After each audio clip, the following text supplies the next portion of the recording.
Many years ago, the reformer of the 16th century, Martin Luther, had somebody come up to him and said, "Martin, the whole world is against you."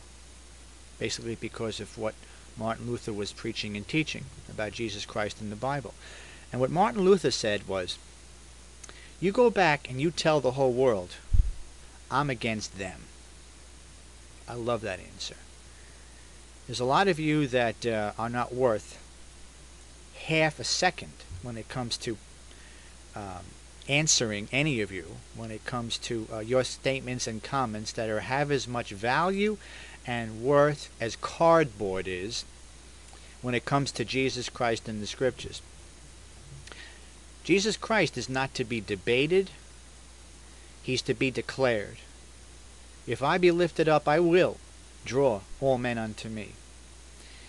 However, depending upon the type of soil you are, will be dependent upon the things you say about Jesus and about other Christians.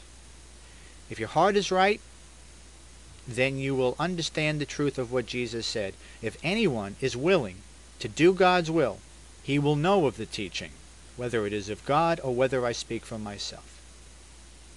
He who does not love me does not keep my sayings. That's most of you.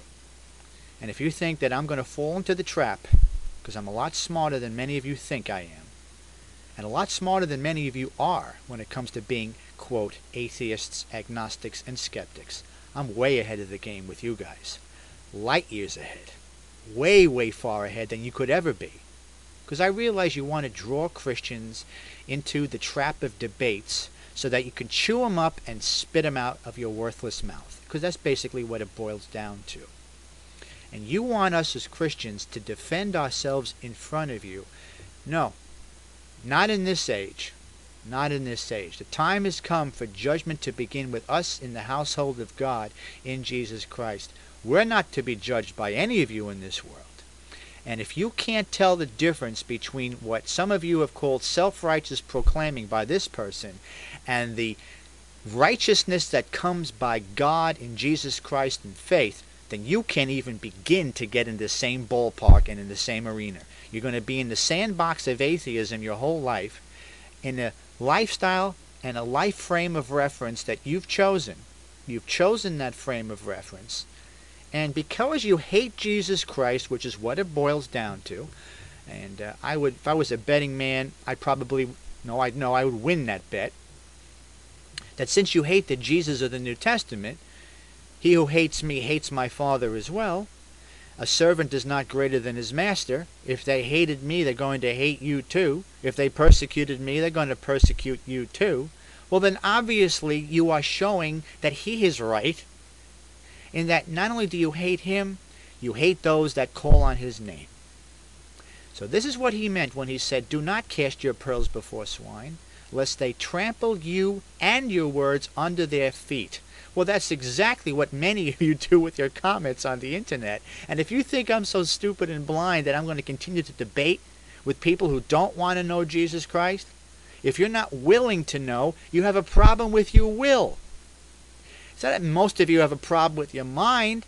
You will not have this man to rule over you. You will not accept the evidence that exists by the best minds in this universe who have taken a look, like C.S. Lewis for one, and became a Christian because of the glaring evidence that he in his mind couldn't reject, and his will had a problem submitting to the living God, which is what many and most of you do. Straight is the gate, narrow is the way that leads to life, few there be that find it, broad is the way, wide is the gate that leads to everlasting destruction, many enter into that way.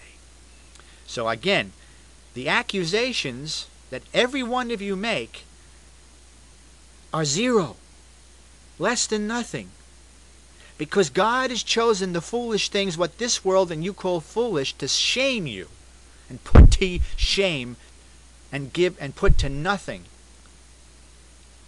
to bring into his glorious presence those that he has adopted into his family as sons and daughters of the living God through the new birth experience in Jesus Christ. All that the Father has given me will come to me, Jesus said. And the one who comes to me, I will in no way cast him out. You're not going to tell me, who's been studying the Scriptures for years, when I judge what everybody says by the New and Old Testament to see whether they've studied it or not, because I know it better than most of you ever will. I've been studying it for over 30 years. Where have you been? Okay. If you want to, I'll be like the Apostle Paul for a second. I was a Pharisee of Pharisees. As touching the law, I was blameless. He's saying, I could run circles around you in Judaism. But he said, whatever things were gained to me, I count as loss for the sake of Christ. I count it all as dung and rubbish that I might gain Jesus Christ. So we're not here to debate anybody.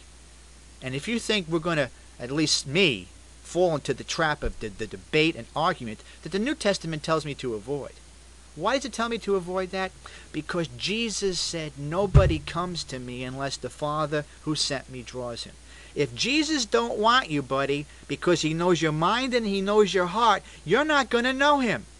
And if I asked you one question, one simple question, for any atheist, any agnostic, any skeptic, if the Jesus of the New Testament could make himself real to you, if he could be lifted out of the pages of the Old and New Testament and applied to your heart, if anyone opens that door, I will come into him. Do you want to know him? And I'll guarantee the answer would be no by most of you. At that point, you tell me, why should we bother to even continue to, quote, debate or have honest dialogue with you? At that point, you've closed the door. And all you want to do is attack and mock, which the New Testament says in the last days would happen. In the last days, mockers will come. It takes real courage to be a Christian, a real man to be a Christian. You have to be a coward not to be a Christian and live in the frame of reference that most of you live in. Most of you are cowards who do not have faith in Jesus Christ, who do not have faith in the living God. And no wonder it says in the book of Revelation, but the cowardly and the unbelieving will have their place in the lake of fire. Now, God has opened the door wide to anybody who wants to know his love. But the problem is the free choice of his creatures that chooses against it. And all they want to do is debate against those who name the name of God and Jesus Christ, because God is not going to argue with them, because he don't care less about arguing with those who want to argue with him. So they try to drag us Christians into the debates that God will not get with them. That's your problem.